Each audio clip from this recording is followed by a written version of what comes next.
Mother Redcap and the Mystery of the Missing Treasure. Mother Redcap was a smuggler, a pirate and a wrecker. Her real name was Polly Jones. She was called Mother Redcap because of the red hat or cap she always wore.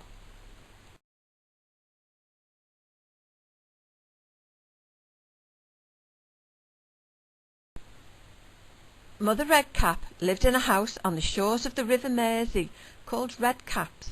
It had deep red stone walls that were covered on the outside with wooden planks taken from ships wrecked on the river. In front of the house was a seat also made from the timbers of the wrecked ships.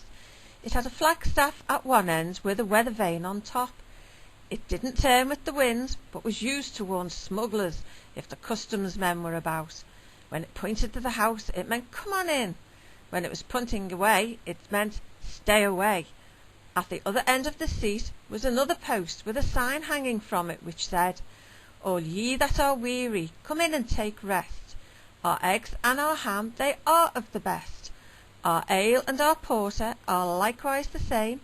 Step in if you please and give 'em a name, Mother Redcap."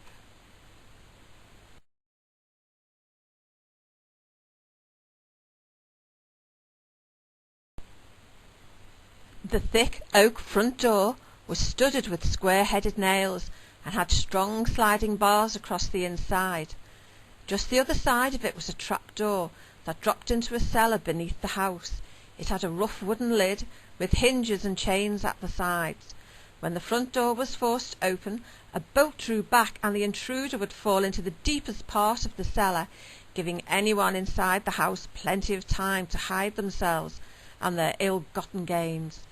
It was also used to drop stolen goods into the cellar, which had another secret entrance concealed behind the staircase.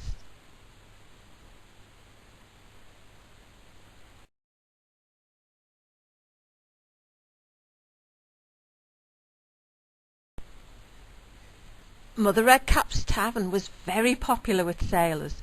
They would visit there to eat her famous ham and eggs and drink her strong, dark, homemade ale, which she brewed in a small building at the back of the house.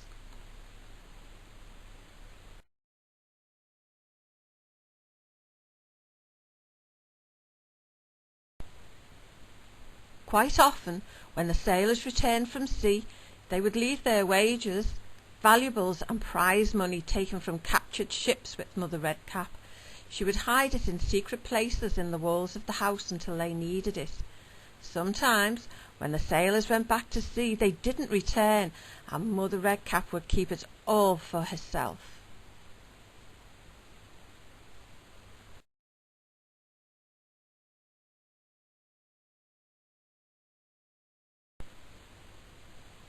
Sometimes, on a stormy night, fires or lamps would be lit on the shore at New Brighton to lure ships onto rocks unseen in the river. The ship would then be stranded and wrecked on the rocks, and the cargo washed ashore. Mother Redcap and her band of wreckers would be waiting to collect it.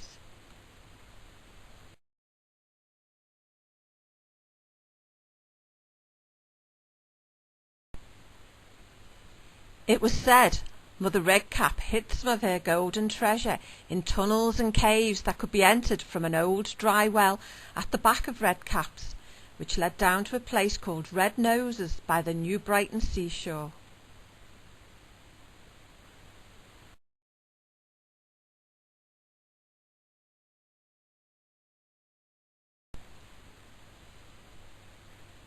Just before Mother Redcap died, a ship docked in Liverpool. The sailors on board were each paid a rich prize of £1,000.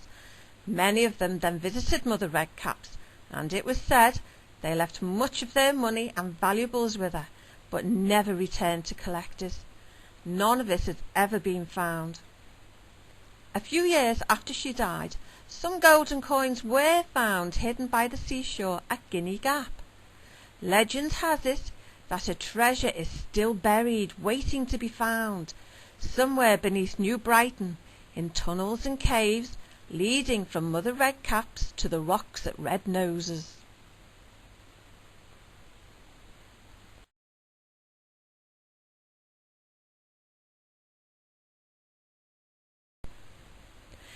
Ooh, are me hearties, thanks for dropping by. Call back soon, there's plenty more stories to tell about the river. Bye for now.